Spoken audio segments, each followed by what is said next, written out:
मैं सुमित वर्मा, आपका math educator, और स्वागत है आपका स्टडी फॉर गोल में। तो जैसे कि हमारी 20 दिन की सीरीज चल रही है और आज हमारी क्लास है ट्रिग्नोमेट्री की।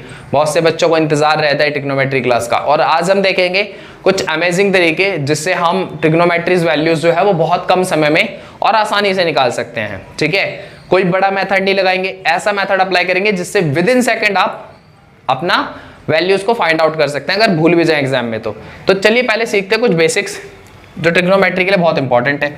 जैसे कि पहले है ये लाल बटे कक्का। आप सब इससे वेल नोन होंगे, इसको अच्छी तरीके से जानते होंगे। लाल बटे कक्का क्या होता है?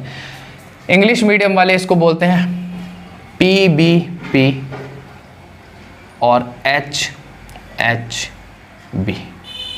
कई ट्रिक्स हैं, पाकिस्तान भूखा प्यासा, हिंदुस्तान हरा भरा, ऐसे याद कर लेते हैं। ठीक है, पंडित बद्री प्रसाद हर हर बोले, इस तरीके से कुछ थोड़ी सी फनीज ट्रिक्स हैं या बोल सकते हो जिससे याद करने के लिए आसानी होती है। ठीक है ना। और ये है लाल बटे कक्का। तो देखिए होता क्या है, यहाँ पर जो ऊपर होगा ये होगा साइन, ये कॉस और ये टेन, और यहाँ कॉसेक, यहाँ सेक और यहाँ कॉट। ये बात क्लियर है? दैट मीन्स यहाँ पर साइन, कॉस, टेन, कॉसेक, सेक, कॉट। क्लियर है? देखो इसका L का मतलब होता है लंब, और लंब को इंग्लिश में बोलते हैं परपेंडिकुलर। तो इसका मतलब ये L जो है वही P है। A मतलब आधार, इसका मतलब बेस। L मैंने आपको बता ही दिया। ठीक है। H का मतलब हाइपोटेनियस, और हिंदी में इसको बोलते हैं कर्ण, इसलिए हमने इसे रिप्रेजेंट किया K से। ठीक है। तो इंग्लिश मीडियम और हिंदी मीडियम ट्रिक है, जो भी आसान लगे आपको उस तरीके से कर सकते हैं। तो देखेंगे ज़रा, अगर मैं यहाँ से साइन का मान निकालना चाहता हूँ तो साइन का मान क्या होगा? तो साइन का जो मान हो जाएगा वो हो जाएगा L/K, मतलब लंब बटे कर्ण। तो इंग्लिश में आप क्या कहोगे? आप उसको कहोगे परपेंडिकुलर अपॉन में हाइपोटेनियस, या इसको इंग्लिश में बोल दो परपेंडिकुलर अपॉन में हाइपोटेनियस। ठीक है। अगर आप कहोगे कॉस का क्या होगा, तो कॉस देखेंगे, कॉस का क्या हो जाएगा बताइए? तो आप कहेंगे आधार बटे कर्ण, आधार बटे कर्ण हो जाएगा इसका। या फिर अगर इंग्लिश में कहेंगे तो आधार को बोलते हैं बेस, मतलब B, और कर्ण को बोलते हैं हाइपोटेनियस, मतलब H। तो इसका H हो जाएगा। तो 10 का मान क्या होगा? तो 10 का मान देखते हैं। तो 10 का मान जो हो जाएगा वो हो जाएगा आपका लंब बटे आधार, इसको बोलेंगे हम लंब बटे आधार, या इंग्लिश में बोल सकते हैं परपेंडिकुलर अपॉन बेस। क्लियर है? चले तो अब देखते हैं कॉसेक का मान क्या होगा। तो अगर मैं कॉसेक के मान की बात करूं तो जो पहले पढ़ेंगे, जैसे कि कर्ण है तो कर्ण को पहले पढ़ा, फिर उसके बट्टे में क्या आएगा? लंब। तो आप इसे बोलेंगे कर्ण बट्टे लंब, या इंग्लिश में बोलोगे तो hypotenuse upon perpendicular, hypotenuse upon में परपेंडिकुलर। यही तो बात है। एक चीज नोट कीजिएगा कि यहाँ पर ये जो साइन की वैल्यू है और जो कॉस की वैल्यू है, साइन की वैल्यू परपेंडिकुलर अपॉन हाइपोटेनियस लंब बटे कर्ण है, और कॉसेक की वैल्यू कितनी है? Hypotenuse upon perpendicular. आप कहेंगे ये तो जस्ट इसका उल्टा है, ये तो जस्ट इसका उल्टा है। तो इसका मतलब मैं यहाँ से एक चीज और सीख गया कि जो कॉसेक होता है वो उल्टा होता है साइन का, या मैं कह सकता हूं साइन जो होता है वो उल्टा होता है कॉसेक का। बात क्लियर है? ठीक है। आगे देखेंगे कॉस, यहां पे तो किसका मान देखेंगे अब? कॉसेक के बाद सेक का। तो सेक का मान क्या होगा? तो सेक का मान बोलेंगे आप कर्ण बटे आधार, कर्ण बटे आधार। इसका मतलब क्या हो जाएगा? Hypotenuse upon base. क्या हो जाएगा? Hypotenuse upon base. तो आप कहेंगे इसका मतलब तो ये तो इसका उल्टा हो गया, क्योंकि ये आधार बटे कर्ण है। कॉसेक क्या है? आधार बटे कर्ण, बेस अपॉन हाइपोटेनियस। तो सेक क्या है? Hypotenuse upon base. ये तो जस्ट इसका उल्टा हो जाएगा। इसका मतलब क्या हो गया कि जो कॉस का मान है वो 1 बटे सेक के बराबर होगा। हाँ जी। और जो सेक का मान है वो 1 बटे कॉस के बराबर होगा, क्योंकि ये जस्ट एक दूसरे के उल्टे हैं। अब ये देखो, ये चीज हमें यहीं से दिख रही है कि साइन का उल्टा क्या है? कॉसेक, और कॉस का उल्टा क्या है? सेक। तो आप बताओ 10 का उल्टा क्या होगा? कोट होगा। तो मैं अगर यहां पर लिखने की कोशिश करूं तो आप कहेंगे ऐसे तो भैया ये तो 10 बराबर 1 बाय कोट हो जाएगा, या मैं कोट की बात करूं तो कोट बराबर क्या हो जाएगा? 1 बाय 10। क्लियर है? तो कोट का भी मान निकाल लेते हैं। तो कोट में क्या कह सकता हूं? तो कोट हो जाएगा मेरा आधार बटे लंब, या बोल सकते हैं बेस अपॉन परपेंडिकुलर। देखिए ऊपर परपेंडिकुलर आ रहा है, इसमें ऊपर बेस आ रहा है, नीचे बेस आ रहा है, यहाँ पे नीचे परपेंडिकुलर आ रहा है, जस्ट इसके उल्टे हैं। तो यहां से मैंने जो चीज सीखी है, यहां से मैंने सीखी कि साइन को मैं क्या लिख सकता हूँ, लंब बटे कर्ण लिख सकता हूँ, कॉस को आधार बटे कर्ण लिख सकता हूँ।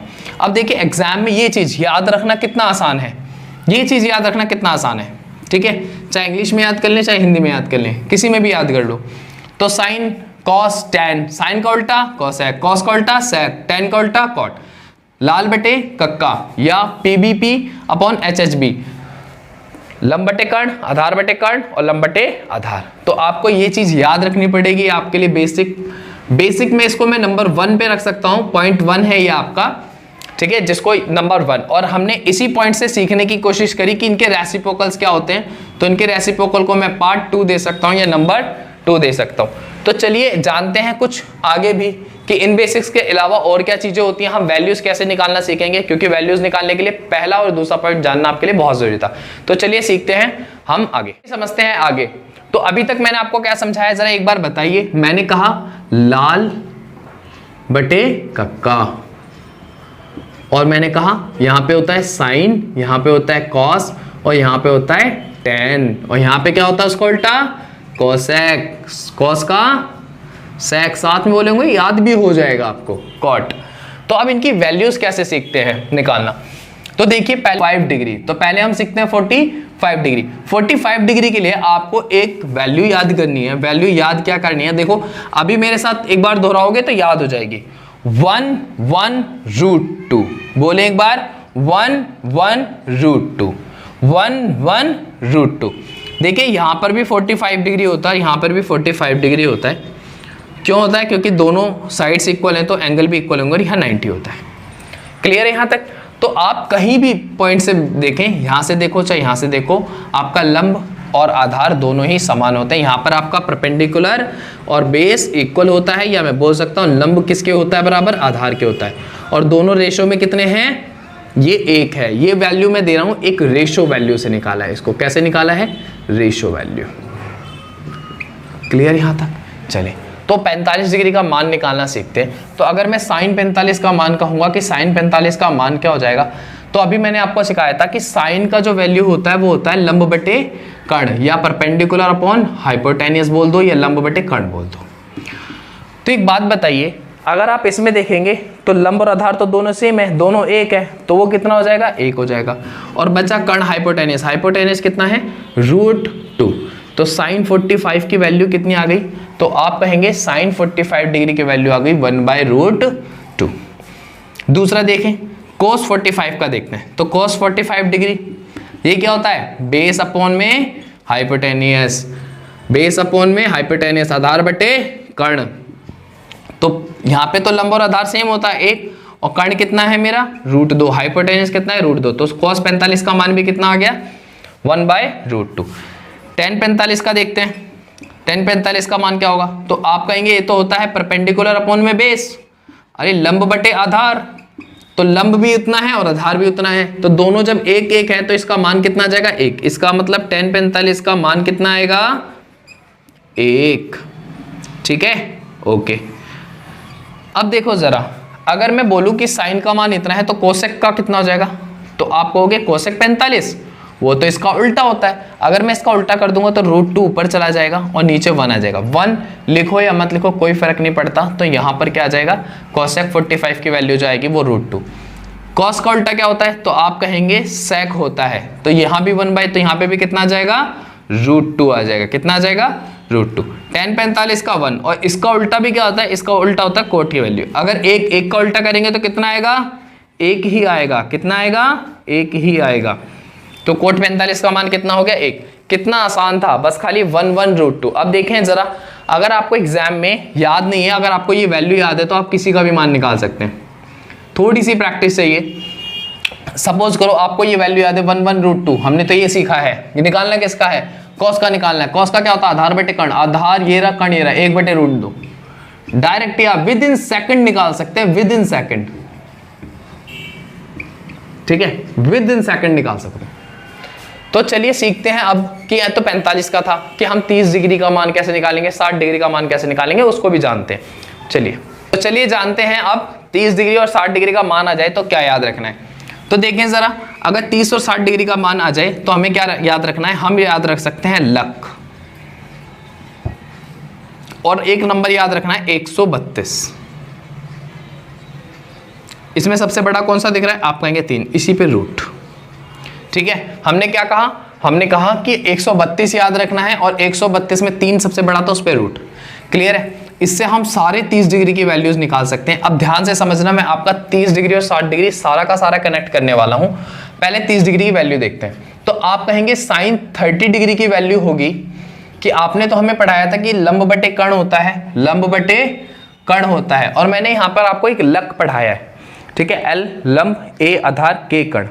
तो आप बताइए इसमें लंब कितना है? तो आप कहेंगे 1 है, और कर्ण कितना है? तो आप कहेंगे 2 है। तो cos 30 की वैल्यू कितनी हो गई? आप कहेंगे sin 30 की वैल्यू कितनी हो गई? 1/2। चलिए cos 30 की निकाल लेते हैं। तो cos 30 की वैल्यू कितनी हो जाएगी? 30 डिग्री की वैल्यू। तो आप कहेंगे वो तो होता है आधार बटे कर्ण। आधार कितना है? √3, और कर्ण कितना है? 2। tan का निकालते हैं। tan 30 का मान क्या हो जाएगा? तो आप कहेंगे लंब बटे आधार होता है। लंब कितना है? 1, और आधार कितना है? √3। अगर मैंने इनका मान निकाल लिया तो मैं इनके उल्टे का मान निकाल सकता हूं।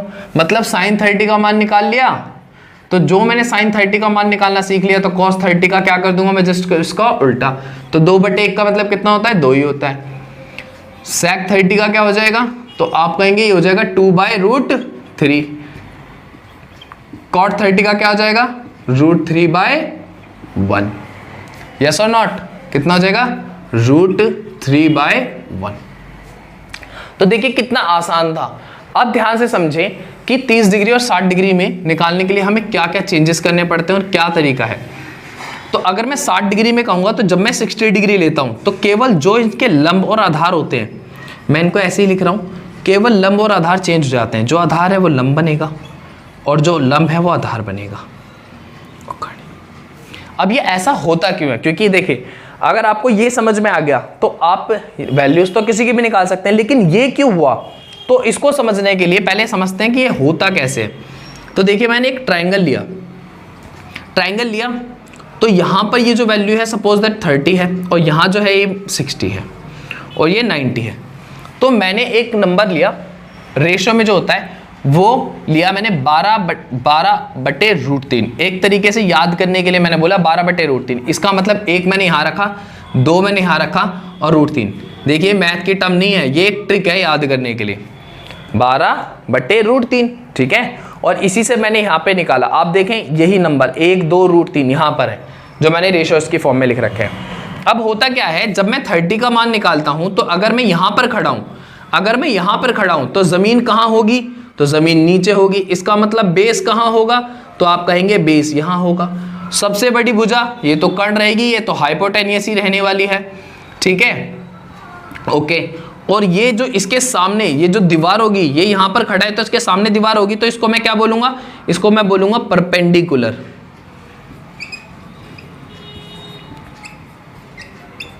ठीक है, क्या बोलूंगा? परपेंडिकुलर। और परपेंडिकुलर कितना है? 1। तो अगर मैंने 30 लिया था तो मैंने कहा था कि लंब जो होगा परपेंडिकुलर होगा वो 1 होगा, बेस जो होगा √3 होगा, और कर्ण जो होगा वो 2 होगा। अब जानते हैं 60 में भी ऐसा होता है क्या? देखें 60 में क्या होता है। तो 60 में अगर आप 60 से देख रहे हो, 60 का देख रहे हो, इसका मतलब आप यहाँ खड़े हो, ठीक है। अगर आप यहाँ खड़े हो तो आप बताइए पैर कहाँ है आपके? इस जमीन पर है, तो जमीन पे हो गए तो इसका मतलब बेस ये हो गया, और परपेंडिकुलर ये हो गया, और हाइपोटेनियस ये हो गई, क्योंकि सामने दीवार इसके अब यहाँ पे ये रहेगी, ठीक है। तो यहां पर क्या चेंज हुआ? हाइपोटेनियस तो तब भी उतना था और अब भी उतना है, लेकिन यहां पर पहले बेस था, वो अब यहां पर क्या बन चुका है? परपेंडिकुलर बन चुका है। और जो पहले परपेंडिकुलर था वो अब क्या बन चुका है? बेस बन चुका है। तो इसका मतलब 30 और 60 से देखने पर जो आपके परपेंडिकुलर और बेस होते हैं वो चेंज हो जाते हैं। तो अगर आपने ये याद रख लिया तो आपको ये याद जरूर रहेगा कि यहाँ 60 के केस में ये लंब हो जाता है और ये आधार हो जाता है, ठीक है। अगर आपको ये बात समझ में आ गई तो अब आप किसी की भी वैल्यूज निकाल लें, आप सरलता से निकाल सकते हैं। जैसे कि मैं कहता हूं sin 60, तो आप कहेंगे sin 60 मतलब ये तो लंब बटे कर्ण होता है, इसमें L कितना है? √3, और कर्ण कितना है? कहेंगे आप 2, तो इसका मान हो जाएगा √3/2। मैं कहता हूं cos 60, तो आप कहेंगे cos 60 आधार बटे कर्ण होता है। आधार बटे कर्ण मतलब बेस अपॉन हाइपोटेनियस, तो आधार कितना है? 1, और कर्ण कितना है? 2, तो आप कहेंगे ये हो जाएगा 1/2। मैं कहता हूं कोट का निकाल लो, कोट 60, tan 60 छोड़ो, कोट का निकाल लो पहले। तो आप कहेंगे कोट जो होता है वो होता है आधार बटे लंब, आधार बटे लंब। इसका मतलब ये कितना हो जाएगा 1/√3। तो आप इसके उल्टे भी निकाल सकते हो आसानी से। तो देखिए अभी तक मैंने क्या समझाया, मैंने समझाया दो वैल्यूज जो आपको मेरे साथ रखनी है। रटना बोल दो या उसको ध्यान में रखना बोल दो, कुछ भी बोल दो, वो आपके लिए बेनिफिशियल है। क्योंकि सपोज करो अगर आप इस तरीके से वैल्यूज या इस तरीके से आपको ट्रिक सिखाई जाती है जो कि यहां पर आप 4 लिखें, 4 लिखें, 4 लिखें, 4 लिखें, फिर 4 के नीचे 4 4 लिखें, फिर उनको पहले यहां पर 1 लिखें, 2 लिखें, 3 लिखें, 4 लिखें, फिर 4 4 लिखें, फिर उनका रूट करें और इस तरीके से वैल्यूज याद करें। क्या आप एग्जाम में ऐसे करोगे क्या? नहीं ना, एग्जाम में ऐसा नहीं करना। टाइम लिमिटेड होता है, तो लिमिटेड टाइम में हम क्या अप्रोच लगा सकते हैं। अगर हम भूल भी जाएं वैल्यूज, वैसे तो प्रैक्टिस से याद हो जाएंगी, लेकिन अगर भूल भी जाएं तो क्या कर सकते हैं। तो मैंने आपको याद कराया केवल 1 1 और √2। आप इसको लक में भी लिख सकते हैं 1 1 √2। ये 45 के लिए याद कराया और 30 के लिए क्या याद कराया, 132, 3 सबसे बड़ा था उस पे रूट। और 60 वाले केस में क्या हो जाएगा, तो 60 वाले केस में केवल बेस और लंब चेंज हो जाते हैं, कभी भी हाइपोटेन्यूस चेंज नहीं होता। और इसकी मदद से आपने किसी के भी 30, 45 और 60, 30, 45, 60 इनमें से किसी की भी वैल्यू निकालनी थी और काफी विद इन सेकेंड आप इजिली निकाल सकते हैं। तो आई थिंक आपको यहां तक समझ में आया होगा। अब आप कहेंगे कि 0 डिग्री की वैल्यू क्या होती है और जो 90 डिग्री होती है उसकी वैल्यूज क्या होती है। तो उसकी वैल्यूज को याद कराऊंगा मैं क्वेश्चंस में, ठीक है, क्योंकि वो इतनी इंपॉर्टेंट नहीं है और वो विद इन सेकंड याद हो जाएगी, आप उसकी भी टेंशन ना लें। तो आपको जो सबसे ज्यादा प्रैक्टिस करनी है वो प्रैक्टिस करनी है 30 डिग्री, 60 डिग्री और 45 डिग्री, ठीक है, जिसके लिए मैंने तरीका आपको बता दिया। 45 के लिए एक बार मेरे साथ बोल दें, क्या होगा 1 1 √2 और 30 के लिए 1 √3 2। या याद रखने का सिंपल तरीका मैंने क्या बताया था, 132 और 132 में क्या लगाएंगे, 3 बड़ा है तो 3 पे रूट लगा देंगे। बोलो हाँ या ना। लक क्या है, लक छुपा है आपका 132 में। अगर ये याद रख लिया तो 30 और 60 डिग्री की वैल्यू याद रखने की कोई जरूरत नहीं है। तो ठीक है, तो आई होप आपको यहां तक समझ में आ गया होगा। अगर यहां तक आपको समझ में आया तो प्लीज हमारे चैनल को लाइक करें, शेयर करें एंड सब्सक्राइब करना ना भूलें।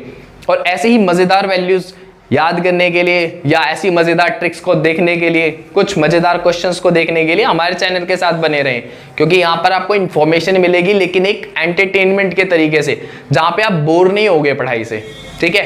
तो आई होप आपको तरीका भी समझ में आ रहा हो, क्वेश्चंस भी समझ में आ रहा है। अगर समझ में आ रहा है तो प्लीज ज्यादा से ज्यादा शेयर करें। Thank you guys.